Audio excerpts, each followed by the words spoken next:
Welcome to Compass, Finding Spirituality in the Everyday. My name is Ryan Dunn. I am the host of Compass, and we're back. If you've been anticipating this episode in real time, you'll notice that we're late in releasing it. We had some technical inconveniences that have limited our distribution to some podcast channels. That should now be resolved. So you can resume consuming the Compass podcast on your podcast listening or viewing platform of choice. In this episode, I got to speak with Bruce Reyes-Chow, who is an influential voice in progressive Christianity. We discussed his newfound interest in houseplants. Just kidding, we did, but we also really got into the evolving future of the church, advocating for greater diversity, inclusivity, and a more nuanced portrayal of Christianity in the media, which is timely as we're releasing this episode in the course of an American election season that contains a lot of dialogue around the American witness of Christianity and, explicitly, Christian nationalism. Bruce shares his vision for distilling complex theological concepts into accessible and impactful faith montages, which offer a progressive entry point for those curious about the church. And there's so much more. Bruce is really a fun person to speak with. I think that you'll enjoy this listen. If you enjoy listening to Compass on the regular, leave a rating and or review. It helps us get seen and it draws more interesting guests to the podcast. So thank you so much for doing that. Bruce Reyes-Chow, a little bit about him. He's an author, speaker, parent, consultant, coach, podcaster, and pastor. He speaks and writes on issues of faith, technology, race, parenting, and church culture. His most recent book is called Everything Good About God is True. And the book helps us address not just what we don't believe, which is easy to express for a lot of us, but it also addresses how our lived experiences help refine that which we do truly believe about God in faith. So that sounds really cool. Let's meet Bruce Reyes-Chow on the Compass podcast. Bruce Reyes-Chow, thank you so much for joining us. How goes it with your soul today? Oh, it is good. If COVID wasn't hanging out in my household, it'd be even better. So I will make it through without coughing up a lung. But overall, life is good. It is nice and toasty out here whenever this is posting out. We're in that heat wave in California, and it is. But I'm in a nice, cool office. I'm surrounded. I've been on the road a lot, surrounded by my familiar plants, and this is one of my pandemic hangovers. Is I got into houseplants and propagating houseplants. So there you go. So life is good. Are those the same plants that you got back in 2020? Because they look like they're really fantastic. A couple of them are babies. Like I've really gotten into. I think the answer to the question, can you have too many plants, is no. So I just snip. And one of the things that I do when people come over to visit, when we are able to do that, is I invite people to walk through 2 of our rooms and take any potted plant home that they want. Oh, because that's very sweet of you. We just have a bunch of them, and my wife is always like, do we need to buy more plants? I'm like, no, because I can propagate them now. Anyway. There you go. All More than you need to know about. Yeah, it's a gardening podcast today. That's right. So do you find that what is the proper watering amount? And all right, so we've rehashed the year 2020. In your book, you address readers in the possible year of 2050. I would love to know, what do you think the church might look like in the year 2050? Oh yeah. Oh gosh. I mean, again, if I could really predict that, who knows? So here's what I would say is that for those who do read the book, I am not one that is an anti-denominational or anti-association or any of those. I help to explain why those exist, and usually it's because how we make decisions and govern ourselves. And I actually think there is a lovely mix of the different ways that people are drawn to making decisions in our setting. Like, how do you discern the mind of Christ and the will of God together? And what does that look like? Is it a smaller group of people that help decide? Is it a larger group? So what I hope the church looks like in terms of just structurally is that there are a lot of versions of how people are engaged in church in the future that help to give breadth and depth and texture to how we do church.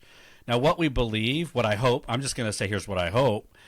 I hope that when journalists, pundits, they want to say the church, we have forced them to give more descriptors than that, because right now the narrative that holds our attention and gets the play is a very white conservative Christian nationalist version of the gospel. And when somebody says that's the church, it gets very little pushback other than those of us who are like, but that's not the only church. And that just doesn't, it's like, but us, I want to force those who are driving cultural narratives to have to think about different versions of Christianity. And that's is where it's, for me, we have to help the culture get there. So I'm just going to pretend that we've done a great job. And in 2050, when CNN says the church, they have to say the church, the part of the church that to help people delineate that we're not all just this as the default. So that's, I don't know how much money I'd bet on it, but that's my hope. Right, so there you go. Well, I had this question all lined up for you that I was particularly proud of, and it had to do with adages and kind of distilling theology into simplistic sayings, and then I realized, like, oh well, you already kind of came up with it for us, and then the name of your book is Everything Good About God is True. But I want to ask the question anyway, even though that might be an answer to it, in saying that, as you talked about the Christian nationalist aspect of the church, or even the fundamentalist aspect of the church, like, part of their success, part of the reason why they get the microphone so much is that their message can be pretty simple sometimes. And their adages like, well, the Bible says it, or God said it, I believe it, that settles it. Besides maybe everything good about God is true, are there some similar adages that might describe this other side of the church? Yeah. I mean, I think part of why, again, huge generalizations we're speaking of, but why that kind of, conservative-ish version is because they have convinced us that there is security in specificity, and that if you can just own these 10 things, then all will be right in the world and with God. And that never fit well with me. I mean, I didn't grow up in that. Wasn't even adjacent to it.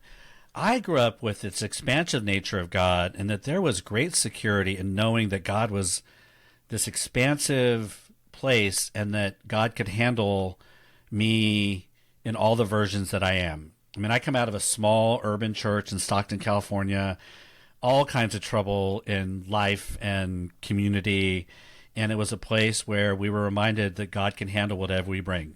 And I think that has always stuck with me, is that, there are some folks that leave all that stuff behind when you come into this holy space. And I'm like, actually, no. Bring it all in. We hold it together, right? Bring everything in. Bring everything to the table, because God's love is big enough to hold all of it. And so I think figuring out how we distill without, oversimplifying, what it means for God to be expansive. And this is where I think leadership, we have gotten lazy, that we want to over-explain everything, and we don't know how to distill what we believe into digestible, because we look down in some ways, right? We look down on that. And I'm like, well, no, we got to be able to, like, if you can't summarize your sermon in an X length thing, people aren't going to get it. Like, you get all that other stuff is great, but if I can't preach a sermon and then somebody walks away and I'm like, just in a couple sentences, what was that about? And if I haven't been able to communicate something, not as if everybody gets what I'm trying to communicate every time, but I need to be able to do that. So I'm always focusing on what's that 2 or 3 sentence, 1 sentence thing that I'm trying to get across, and all this stuff other kind of bounces. So, I look at things like, you are enough. Yeah, God loves you, and you are enough. Right? Yeah. It goes against that idea that you need to be more for God, when I think that you're a transactional theology. If you are more, then God will do this. So as I'm like, well, God loves me and tells me that no matter who I am enough. And out of that love, then I'm trying to be even better, right? So There's lots of those kinds of things, and in the book, this montage that I go through, there's lots of in there that I think will fit that same need for people to have something that's bite sized, but I hope more meaningful. So yeah, so there's like quite a few of them in there. Yeah. Well, let's talk about that montage a little bit. Yeah. You endorse kind of creating a faith montage. So what does that concept really entail?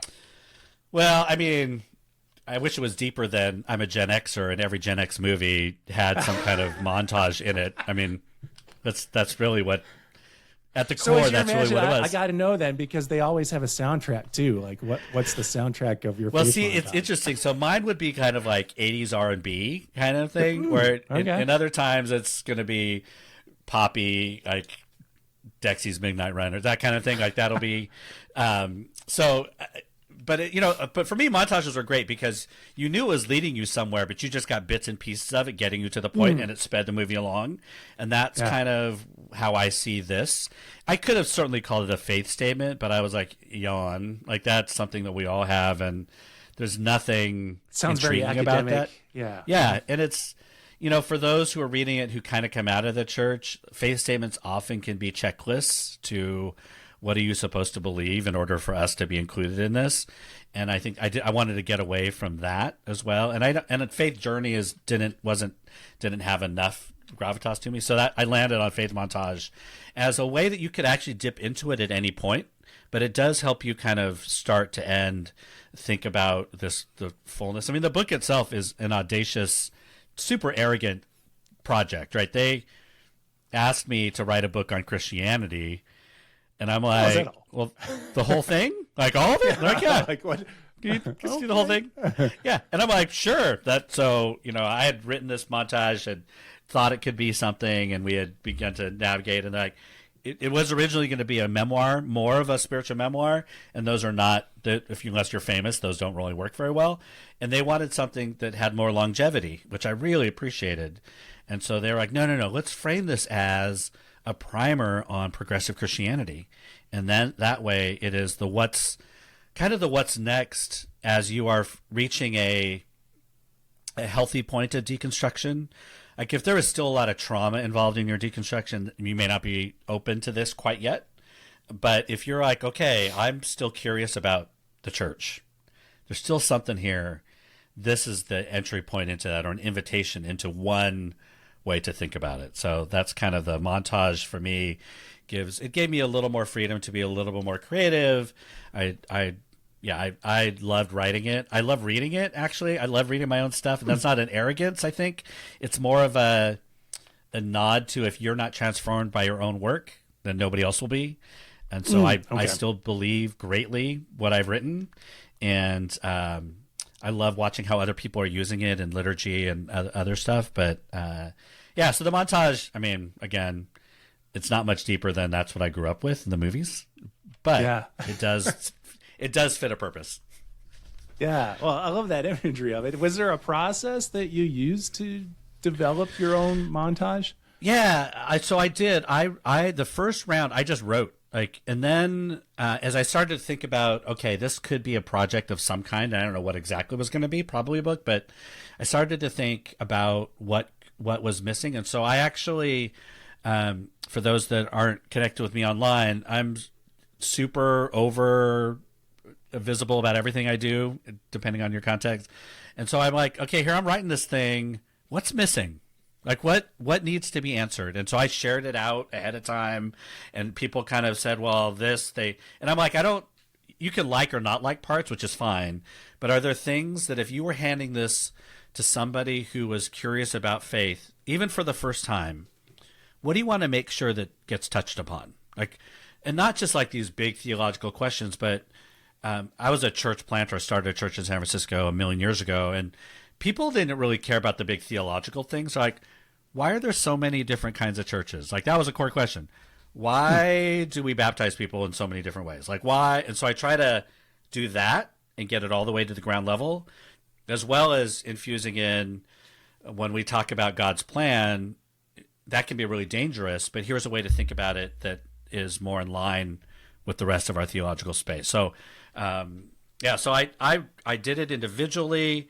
I crowdsourced a little bit, which has always been my vibe. Is here is something I'm offering. Help me figure out and make this better.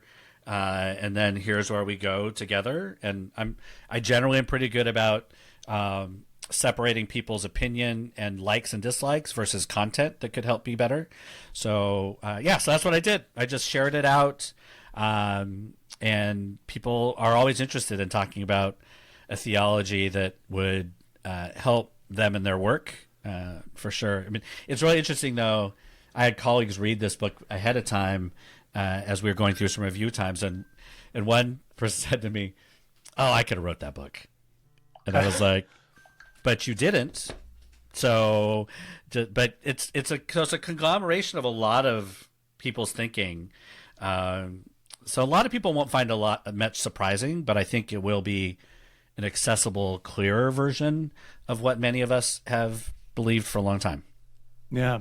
Well, maybe your colleague was expressing maybe not sort of the surety that he or she could have written the book, but that almost that they wished they had written the book. I mean, so often totally. No, it was a good friend. It was good friend of mine. A good friend of mine is like, "Oh, I could have wrote that." I'm like, "Yeah, but you didn't."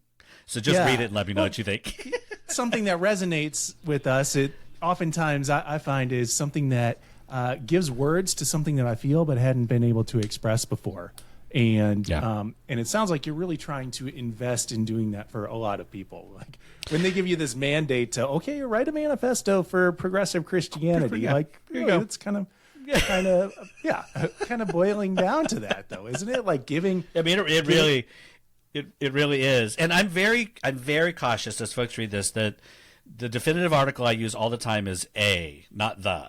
And so that it is a version. It is, it's a version of the gospel as opposed to the version. Like it. What I hope it does is it gives a good baseline from which people can spring off into their own thinking about things. And I do a whole section on We Are All Theologians at the beginning to kind of give permission and challenge all of us to have these conversations about God. And if that's something folks are curious about, then here's a way to begin to prime the pump around that. Not just like, well, what do you think about God? Well, it's not really helpful if you've never really had to think about that before, or the only version you have is something that you are like rejecting right now. Mm-hmm. Like, well, here's another way to think about it. And what I've heard is that it's pretty accessible and it does give some language to some things that people have been thinking. So, that's exactly what I'm trying to do. Yeah. One of the aspects that you wrote about that resonated with me is the idea that we struggle to articulate what it is that we do believe. We don't have that same struggle often articulating what we don't believe. So, and I can think about it this way: a term like salvation, like I can tell you what I don't believe about salvation. What I kind of rail against when we use that word, but it becomes a little bit tougher to express the proactive or positively aligned aspects of what I do. So, how did this process of writing this book help you to articulate some of the things that you do believe? Well, I will say that it helped me really refine what I believe. I mean, it's one of those things that, again, that when you said before, it's giving words to people. I think folks are like, yes, this is what I'm thinking. Because we fall back onto like just trite phrases and language in our liturgy and our hymns, and we just buy into these things. Like a great way that I think about salvation, right, is we always think about it as the death and resurrection of Jesus Christ. And I was like, actually, I think it's the life, death, and resurrection. Like it is, we are connected to God through the living Jesus, but all of our theological language is always death and resurrection, as opposed to, well, let's broaden that out and expand that out. I'm not getting rid of the death of the resurrection. What I'm talking about is it's fuller than that, actually. And that makes more sense to people around like, oh, I'm experiencing this connection to God through the fullness of who Jesus is. And so forcing me to articulate, and that what really forced me to do is when you have to do all this in 40,000 words, you really have to choose words well. Like my editor was amazing and gentle when she needed to be, and also just challenging when it was important around, okay, so what do you really like? We're stripping this down. Give me the 4 sentences. What does baptism mean? I'm like, oh my God, 4 sentences, right? But we have to do that. And I think that the challenge for some of us who I think land in this space is we over-explain everything. And we use a lot of words when we don't need to. And we almost use our words as a crutch sometimes. And we spin ourselves into confusion for people. When I think, if we're talking to people who are new or reintroducing themselves to this version, we have to be pretty clear. And so I think everybody needs to work on that. And that's one of the hopes, is that you like, so then what do you think about salvation? And you have to practice that. Like it's not as if I was like, oh yeah, salvation in four sentences. It was more like, okay, the first version was like 70,000 words or something. I don't know what it was. And we had to trim it all the way back. Wow. Because I wanted everybody to know every nuance about the 7 versions of atonement that are out there. And she's like, we can't do that. You got to name these other things. Which are the problematic ones? Why? And then where do you land? Right? And we should all try to go through those processes together and figure out what do we really believe, so that we can articulate to people who are curious about it. Well, how might your book help individuals then articulate what it is that they believe? Is it the process of building the montage, or? I think there's a variety of ways, depending on who is reading it. What I've heard is, pastors in some ways, because most of them are like, oh, well, yeah, I could have done this. It's not really for them. I always tell them, like, well, this isn't really for you. I may write a book for ministers later, but this one is for the people. What I hope it's like, you're like, oh, yeah, this is something that I can give to people to spark conversation. There's about 6 churches that used it for their summer series, right? They broke it down and used it. It's an easy thing if you need programming, like just hand them this and you block it out. For others who are reading it, say you're just a person in the pew, as they say, what I've heard is that it gives a little more texture to things that they've been saying out loud and singing about for a long time, but didn't really know what it meant. They've been in the church too long to ask, right? That awkward moment where like, I've been hanging out with you for a few months, but I still don't know your name, and now it's too late for me to ask what your name is. There has been a lot of that. That's kind of unexpected. I actually like that. They're like, oh, okay, so that's what I've been thinking this might mean, but we don't really, we talk about God's plan all the time, and and we sing about it and all these things. Anyway, so that, and then the last group are folks that are just curious about faith. So those are on that post-deconstruction space. Those who have been dabbling, have a cultural, maybe obligatory connection to church, but still something draws them to church and spirituality. And this has been a way for folks to get a little more meat on what they've been experiencing. So those are kind of how people are doing it. And the questions at the back, are both group and individual. So there's a group question each time. I know some of the prayers are being used in places just so that folks can. It's what I try to do is weave all the elements of what living faith may be. So individual, group, prayer, and I hope the stories are inviting. They will hopefully age well, and give like kind of this fullness of how we all experience faith throughout our life.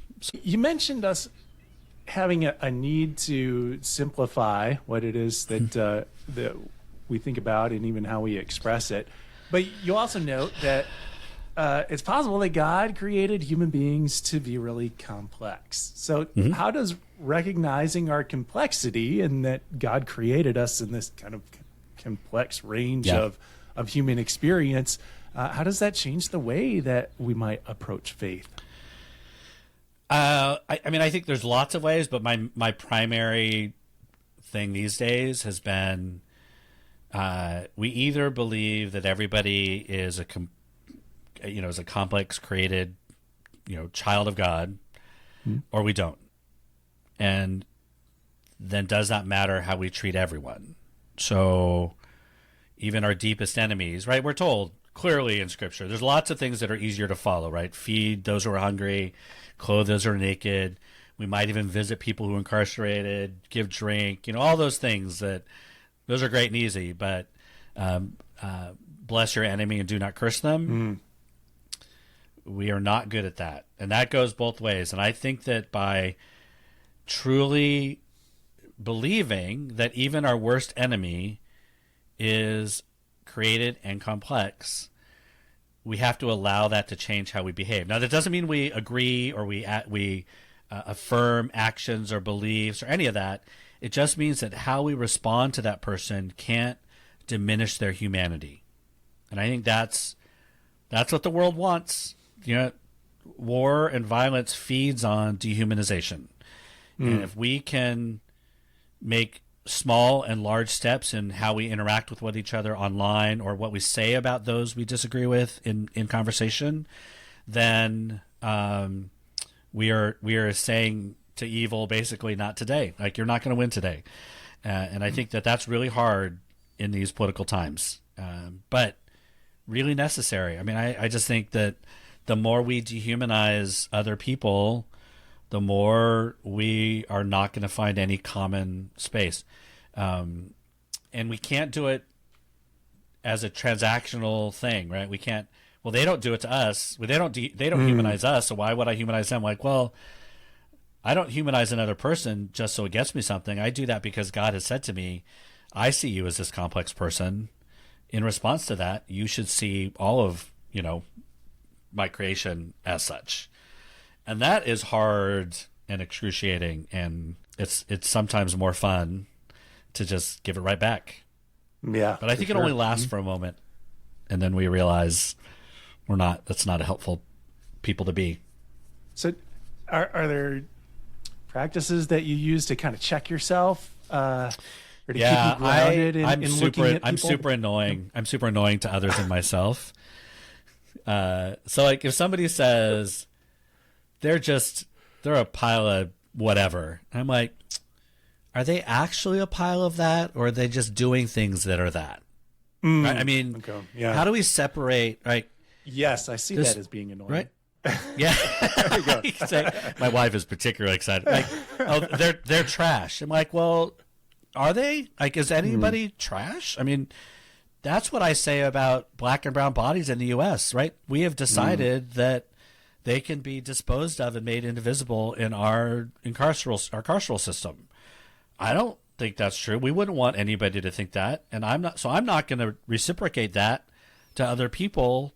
Now, do people need to be held accountable for the action? Yes, but at their very core being, they are not trash, right? And so I really watch myself and watch my language, watch what I pass on online, watch what I'm going to forward or what I'm going to share, because I don't want to add to this idea that we can just diminish somebody else's humanity without even thinking about it.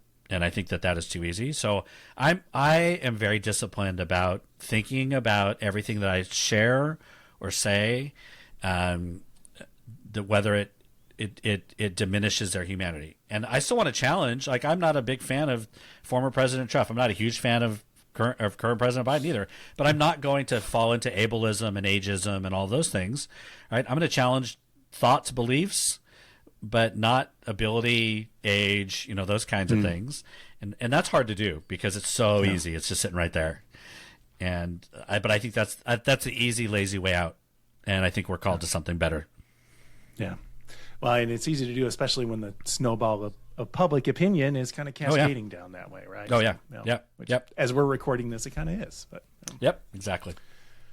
What you mentioned that you learned something in reading your own writing. How was the process of putting this thing together a learning expedition for you, or how were you transformed by it? Ooh. I am fully committed to my faith.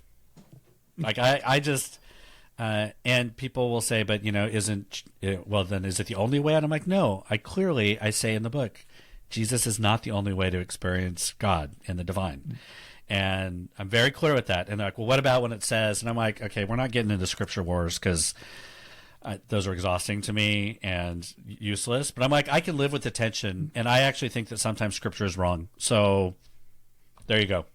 And so, when somebody says to me, well, Jesus says the only way through God is through me, I'm like, I can fully say that for myself. That is my only way to God.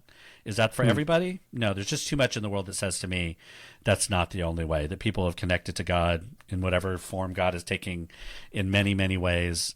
And so, there's all the mental gymnastics that others have done to talk about people who've never had an opportunity to experience Jesus and the need to evangelize and be missionaries and all that kind of stuff. I just don't fall into that. So, but I'm like, yeah, I am committed to this adventure with Jesus. And I would say that one of the things that I think surprises people in there is I'm still committed to the bodily resurrection of Jesus Christ because it is so outrageous. And I just think, looking at the world, we play our part and we respond to the invitations that God gives us to be part of healing and hope in the world. But there's got to be something more that's going to make this place better, or is making it better in places I don't know. Because if humans could do it, I think we would, and we just don't have the capacity, the will, whatever it is to do it. And so I think there has to be something as unimaginable and outrageous as a body coming back to life. And I'm, I don't try to explain it away. I'm not one of those that it does, like people say, it didn't have to happen for it to be true. I just, I actually think it's true because it happened. And so here we go. And what do we do with that? And again, people come at it different ways, but that's where I land in the book, and am ever so kind of been reinforced in that as I wrote this. And my editor, Valerie, just helped me to really think through what are you trying to say a lot, and strip away I think many of our tendencies to fill in spaces that don't need to be there, and be clearer about what we believe. And I think that was really helpful for me. Well, I appreciate you bringing up the ideas of the resurrection, because it moves us from something that we think about or ideologize into something that's enfleshed, right? Yeah. For us as Christians, like the ultimate idea is like, here is faith enfleshed, and it's, God's love is expressed in this physical resurrection. So how do you see the church in this day and age kind of enfleshing a gospel that is related to love and kindness and justice? Oh, that's a wheelhouse question for you as a Methodist, me as a Presbyterian, right? I mean, I don't know. We were talking a little bit before that, the Presbyterian Church USA of my denomination, we are a very different church than we were 10 years ago, 15 years ago. I mean, when I held an office in our denomination, it's kind of, do you have a general secretary? I can never remember what's the hierarchy of something. Yeah, we have bishops. Yep. Bishops. Okay, so you're bishops, right? Yeah, so council of bishops. So I held the highest office in our denomination, and we were not at that point ordaining LGBTQI people. Our marriage was still between one man and one woman. There were a variety of things. And at our last General Assembly, we just passed a whole thing that is going to be approved that includes sexual orientation, transgender in our Constitution. That, I mean, this is, talk about, resurrection people. Like we were in a place where we were death dealing in many ways by what we were saying theologically. And we are now saying, no, these are things that give us life and depth and texture to who we believe God's people are. We still have a long way to go in living those out day to day. But as a church, like every time something pops up from the PCUSA on Instagram or something, and it's like Day of Transvisibility, and I'm like, this is, how did my church is, how did we get here? Yeah. What happened? I'm just like, before there was hemming and hawing whether you put something, about anything, and they'd have to go practically through legal before you could put something. Right. And now there's this stuff coming out. I'm like, oh my goodness, this is amazing. Now we just have to figure out, how do we share that? We're terrible at sharing what we believe. I don't know if the methods are any better, but Presbyterians, we're terrible at it. We have rested on our laurels. You'll find us if you want us. And I'm like, oh my goodness, we have this great kind of message right now. And it's not just about growth, but it's about impact in people's lives, creating belonging. I mean, we're just doing some amazing stuff. And so I feel like we as a denomination and others are all moving that. Now, there are some that are moving in another direction and doubling down on some of that exclusion, but we're not. And I am overjoyed with where we're headed as a church and where you all are headed and others have been heading.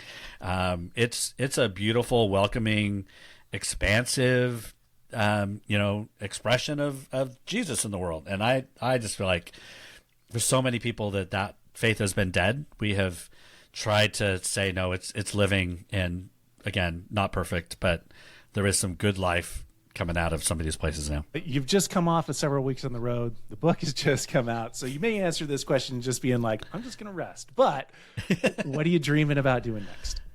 Yeah, well, actually, it's a really good question for me, because I have been in this, I mean, for a Gen Xer to say, I've been in this anxious time. I mean, what Gen Xer is not, ever, always. But I've been in full-time ministry for a long time. I've been ordained in the PCUSA for almost 30 years now, and I've always had my foot in the congregation or in an organization, and I've done the writing and speaking kind of on the side. And I think sometimes there's great joy in that, been for a long time, but I think sometimes when you're splitting yourself so much, you don't really get to dive into things, and it's almost an excuse not to work on one to really kind of figure out. So I've actually recently decided that I'm going to be full-time writing, and I'm no longer going to be a pastor, which I gave up the identity as a pastor defining me a long time ago, but it is feel a little weird that for at least the next probably 5 years, I'm not dancing with a congregation or an adjudicatory or anything in that role as pastor, and I'm going to be a writer and speaker full-time, which I still have to get used to doing that without rolling in my own eyes. Because it does feel like when people used to say, I'm like, oh, must be nice. You're just writing and, yeah. But, I have a great person who's helping me kind of get over myself and really dive into that and work on the craft, think about what is missing kind of in the world right now in this context. What can I offer? And so I'm going to be writing and speaking and all that for the foreseeable future. I am still super brand new. Like, I haven't even figured out what that looks like. I have a very rough 5-year plan about things I like to do, and now I got to fill in okay, those are big ideas. What's the first step? Gotcha. So that's what I'm doing. I'm very excited about it, though. I'm very excited about it. Cool. Well, we appreciate you joining us today and sharing so much about your experience and also what you're looking forward to. So when you do get out that next book, let's talk again. Yeah, anytime. Well, fun times for sure. Do you want the fun to continue? Well, then check out another episode of the Compass Podcast. I think episode number 133 with John Pavlovitz would be a really good companion piece to this episode. Also, episode 126 with Heather Jalad, that's called Church Rethought, would match well with this episode too. It has a smooth finish that pairs well with the oaky overtones of this course. I'll stop. Hey, while you're listening, or right now, leave a rating and or review. Those reviews help us connect with future guests, so it's an important part of us being able to deliver meaningful stories and content for you. The Compass Podcast is brought to you by United Methodist Communications, and that's all for this episode. We're going to be back with a new episode in 2 weeks, so I look forward to chatting at you then. In the meantime, peace.